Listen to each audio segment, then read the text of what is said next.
is when people say I'm going to do this when everyone gets back from a break or everyone gets back from Martin Luther King Day or whatever, I think like you're just wasting your time. You're procrastinating. That's not what the top people do. The top people, they can care less. They're like, oh, it's Christmas. He's probably Jewish. So he's definitely checking. He doesn't care about Christmas anyways. Oh, it's New Year's Eve. He probably had enough New Year's Eve last time and he's good to go this time. So it's a psychology that you need to adopt. And so just understand that. And then in your thingamajigger that you wrote, you said, let's see here. You said if you have ever questioned if a speaker can inspire an audience, please know that I can. So that's what you said. If you ever question that a speaker can inspire your audience, please know that I can. What I think along the lines of reading this, when I read this, is you are a teacher.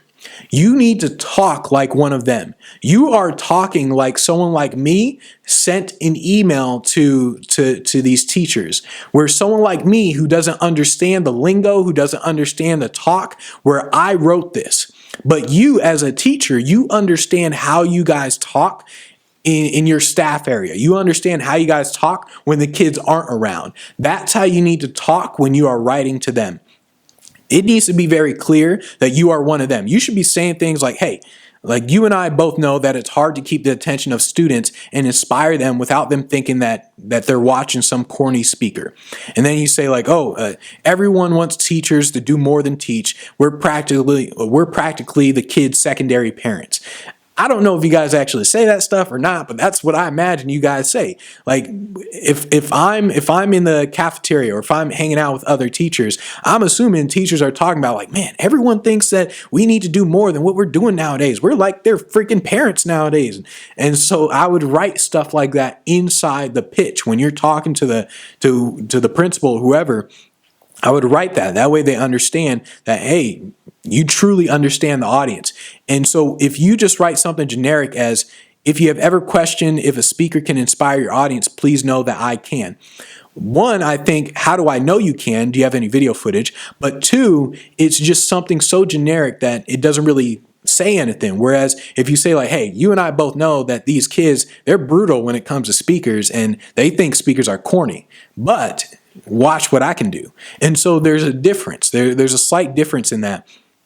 And at the bottom here, you say, please note that I'm willing to come to the table and negotiate my typical pricing. I understand that a school budget differs from a conference speaking budget. You got to think along the lines of,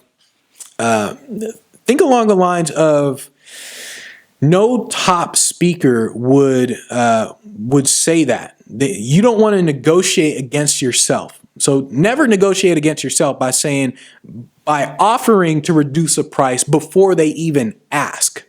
So don't negotiate against yourself for one. And also, you need to think along the lines of, are you even in the phase where you can be charging anything? So if you don't have a website, if you don't have video footage, you aren't in the phase where you can ask for a fee. You are in the phase where you have to do this for free. Hey, it rhymed. That's how I do all the time because my name is Benji Bruce and I'm on the grind.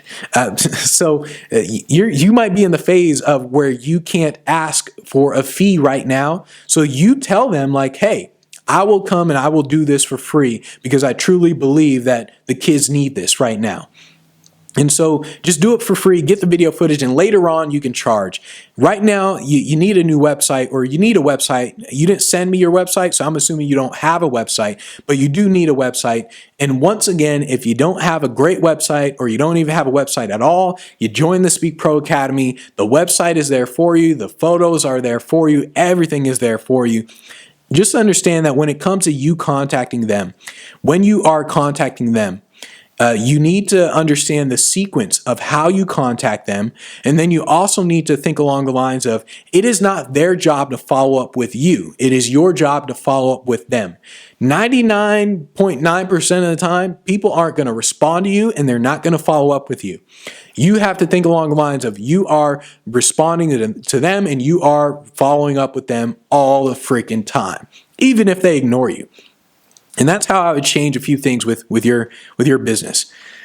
Yep. If you have any questions, if you guys want me to do this with your business, then send me some legit stuff. Send me stuff that you're actually doing, not just a question. Send me some stuff that you're actually doing, saying like, hey, here's a video of my sequence, and here's the email that I'm sending out. Here's who I sent it to. Here's what they said. Like, send me some real stuff that I can use, and I'll create a video like this for you.